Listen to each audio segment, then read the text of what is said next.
Bonjour à tous, je suis ravie de vous retrouver pour vous parler d'un sujet actuel, le végétarisme. Alors, les régimes végétariens sont à la mode, mais quelles sont les conséquences en retirant la viande de notre alimentation? Risque bienfait, je vous parle. Est-ce que le régime végétarien est un régime pauvre en nutriments?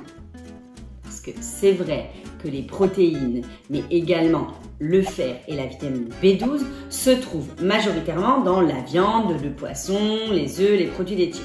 Et les végétariens ne vont pas manger de viande. Il va donc falloir qu'ils mangent d'autres aliments pour avoir ces sources de nutriments. Les céréales et les légumineuses peuvent être à elles seules des bonnes sources de protéines végétales, à condition de bien les associer pour augmenter l'assimilation de ces protéines dans notre organisme. Les associations à faire, c'est lentilles-riz, semoule pois chiches, maïs haricots rouges, par exemple.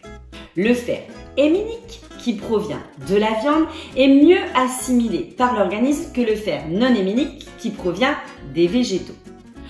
Pour l'aider à être mieux assimilé par notre organisme, il faut le consommer avec de la vitamine C, qui va provenir des fruits et des légumes, kiwi, brocoli, poivrons, les agrumes, etc.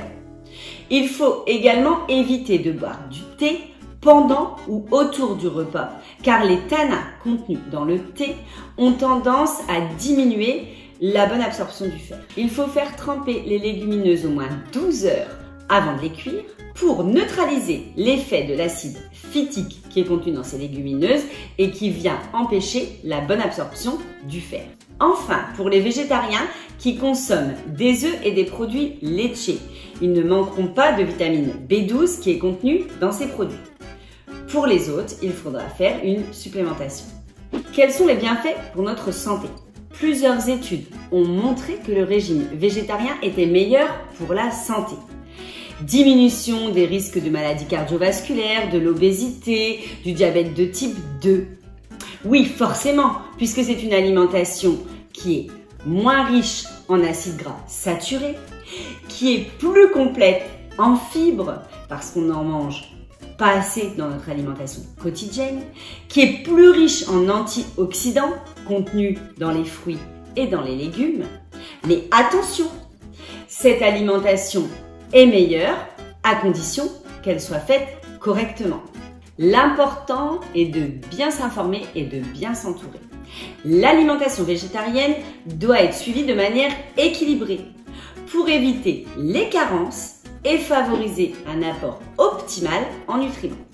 Par exemple, une alimentation riche en céréales sucrées le matin, chips, soda, pain de mie, aliments industriels ultra transformés, marketés vegan, végétarien, n'est pas du tout recommandable. Ne vous laissez pas avoir par le marketing et demandez conseil à des professionnels de la nutrition. Vous l'aurez compris, le régime végétarien séduit de plus en plus de Français soucieux de leur santé, mais aussi de l'environnement, mais pour qui le végétarisme est encore trop contraignant. Le flexitarisme, pratique alimentaire dont la base est quotidienne, et le végétarisme, mais qui autorise la consommation de viande de façon occasionnelle, pourrait être une bonne première étape vers une alimentation plus végétale. Car réduire sa consommation de viande n'est aujourd'hui pas qu'un simple effet de mode. Il s'agit d'une véritable nécessité sanitaire et environnementale. J'espère que vous avez aimé cette vidéo. Si vous le voulez, vous pouvez mettre un petit j'aime ou un commentaire. Je vous retrouve très prochainement pour un autre sujet. Ciao, ciao!